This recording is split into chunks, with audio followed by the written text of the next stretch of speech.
പ്രിയ സജ്ജനങ്ങളെ, സദനമസ്കാരം. ഏകാത്മതാ സ്തോത്ര പഠനത്തിൽ നമുക്കിന്ന് ചിന്തിക്കേണ്ടത് മാർക്കണ്ഡേയനെ കുറിച്ചാണ്. ശ്രീരാമോ ഭരതകൃഷ്ണോ ഭീഷ്മോ ധർമ്മസ്ഥദാർജുന മാർക്കണ്ഡേയോ ഹരിശ്ചന്ദ്ര. മാർക്കണ്ഡേയൻ പുത്രന്മാരില്ലാഞ്ഞ് തപസ്സു ചെയ്ത മൃഗണ്ടു മഹർഷിയോട് പരമശിവൻ പ്രത്യക്ഷപ്പെട്ട് ചോദിച്ചു, മഠയന്മാരും കൊള്ളരുതാത്തവരുമായ എന്നാൽ 100 വയസ്സുവരെ ജീവിച്ചിരിക്കുന്ന 100 പുത്രന്മാർ വേണമോ, അതോ സർവഗുണസമ്പന്നനായ എന്നാൽ 16 വർഷം മാത്രമായുസുള്ള ഒരു മകൻ വേണമോ? ഋഷിയും ഭാര്യയും ആലോചിച്ചു. അവർ പറഞ്ഞു, 100 മക്കളെ കിട്ടും, പക്ഷേ മഠയന്മാരായിരിക്കും, ഒന്നിനും കൊള്ളാത്തവരായിരിക്കും. അവർ 100 വയസ്സുവരെ ജീവിക്കും. അത് വേണമോ?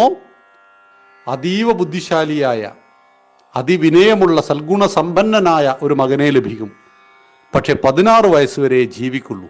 എന്തു ചെയ്യണം? അവർ തിരഞ്ഞെടുത്തു 16 വയസ്സുവരെ ജീവിക്കുന്ന സൽഗുണസമ്പന്നനായ ഒരു മകനെ ഞങ്ങൾക്ക് നൽകൂ എന്ന്. അങ്ങനെ അവർക്കൊരു കുഞ്ഞിനെ കിട്ടി. ആ കുട്ടിക്ക് പേര് കൊടുത്തു മാർക്കണ്ഡേയൻ. മാർക്കണ്ഡേയൻ വളരെ ചെറുപ്പത്തിലെ ഭഗവാൻ പരമേശ്വരൻ്റെ അനുഗ്രഹം ലഭിച്ചതുകൊണ്ട് തന്നെ സർവഗുണസമ്പന്നനായി ലോകത്തിന് മുഴുവൻ സ്നേഹവും മാതൃകയുമായ ഒരു കുട്ടിയായി വളർന്നു. അവൻ സകല വേദങ്ങളും ഉപനിഷത്തുകളും എല്ലാം പഠിച്ചഭ്യസിച്ചു. 14 വയസ്സ് പ്രായമായപ്പോൾ ഓരോ വർഷം കഴിയുന്തോറും അച്ഛനും അമ്മയ്ക്കും വല്ലാത്ത ദുഃഖം തന്നെ. മകൻ വളരുംതോറും കരഞ്ഞുകൊണ്ടിരിക്കുന്ന മാതാപിതാക്കൾ ഇത് കണ്ടിട്ട് മാർക്കണ്ഡേയൻ ചോദിച്ചു, എന്താണ് ഇങ്ങനെ അച്ഛാ അമ്മ കരഞ്ഞുകൊണ്ടിരിക്കുന്നത്? അപ്പോൾ പറഞ്ഞു, അച്ഛന് കിട്ടിയ വരം ഇതാണ് മകനെ. എൻ്റെ മകന് ഇത്ര ആയുസ്സേയുള്ളൂ. താൻ 16-ാമത്തെ വയസ്സിൽ മരണപ്പെട്ടു പോകുമെന്നറിഞ്ഞ മാർക്കണ്ഡേയൻ എന്തു ചെയ്തു? അവൻ ശിവനാമത്തെ ജപിച്ചുകൊണ്ട് തപസ്സു തുടങ്ങി. ഓം നമഃശിവായ എന്ന മന്ത്രത്തെ ഉരുവിട്ടുകൊണ്ട് അവൻ തപസ്സു തുടങ്ങി. 16-ാമത്തെ വയസ്സ് പൂർത്തിയാകുന്ന ദിവസം അതാ കാലൻ വരുന്നു.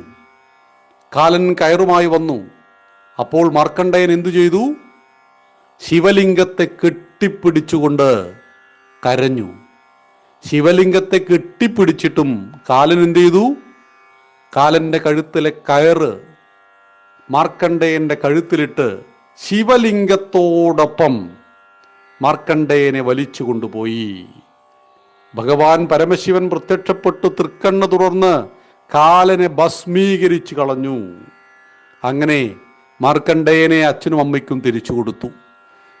കാലനില്ലാത്ത കാലം. നമ്മൾ കുഞ്ചൻ നമ്പ്യാരുടെ കവിത പഠിച്ചത് ഓർക്കുന്നുണ്ടാവില്ലേ? 500 വയസ്സുള്ള മുത്തശ്ശൻ ഇരിക്കുന്നു കുഞ്ഞായിട്ടിങ്ങനെ എന്നൊക്കെ തുടങ്ങിയത്. അത് ഈ സന്ദർഭത്തെ അധികരിച്ച് എഴുതിയതാണ്. കാലൻ മരിച്ചുപോയി, കാലനെ കൊന്നുകളഞ്ഞു. അങ്ങനെ വീണ്ടും കാലനെ സൃഷ്ടിച്ചതിനു ശേഷമാണ് പരമേശ്വരൻ തൻ്റെ ഭക്തനോട് കാണിക്കുന്ന ആ ദൃഢമായ സ്നേഹത്തെക്കുറിച്ചാണ് മാർക്കണ്ഡേയൻ നമ്മെ പഠിപ്പിക്കുന്നത്. മാർക്കണ്ഡേയൻ പിന്നീട് ഒരുപാട് തപസ് ചെയ്ത് വലിയ വലിയ ജ്ഞാനത്തെ എല്ലാം സമ്പാദിച്ച് മാർക്കണ്ഡേയ മഹർഷിയായി തീർന്നു. മാർക്കണ്ഡേയ മഹർഷിക്കാണ് ഭഗവാൻ വിഷ്ണു സൃഷ്ടി സ്ഥിതി പ്രളയങ്ങൾ കാണിച്ചു കൊടുക്കുന്നതിനായി മഹാഭാരതത്തിൽ വനപർവ്വത്തിൽ അതിനെക്കുറിച്ചൊരു വർണ്ണനയുണ്ട്. മാർക്കണ്ഡേയ മഹർഷിക്ക് ഇത് 3 കാണിച്ചു കൊടുക്കുന്നു, സൃഷ്ടിയും സ്ഥിതിയും പ്രളയവും. മാർക്കണ്ഡേയ പുരാണം നമ്മുടെ 18 പുരാണങ്ങളിൽ വളരെ പ്രസക്തമാണ്. മാർക്കണ്ഡേയ ഋഷിയെ 8ാമത്തെ ചിരഞ്ജീവിയായി കണക്കാക്കുന്നു എന്ന് മനസ്സിലാക്കുക. അപ്പോൾ മാർക്കണ്ഡേയ മഹർഷി അദ്ദേഹത്തിൻ്റെ പരമശിവനോടുള്ള ഭക്തി കൊണ്ട് 16-ാമത്തെ വയസ്സിൽ മരിച്ചു പോകേണ്ട ബാലൻ ശിവനോടുള്ള പ്രീതി കൊണ്ടും ആ ദൃഢമായ പ്രതിജ്ഞ കൊണ്ടും അദ്ദേഹം കാലനെ ഇല്ലാതാക്കി കളഞ്ഞു. ആ മാർക്കണ്ഡേയ മഹർഷിയെ നാം നമസ്കരിക്കുന്നു. നാളെ നമുക്ക് ഹരിശ്ചന്ദ്രനെ കുറിച്ച് പഠിക്കാം. നന്ദി, നമസ്കാരം. വന്ദേ മാതരം.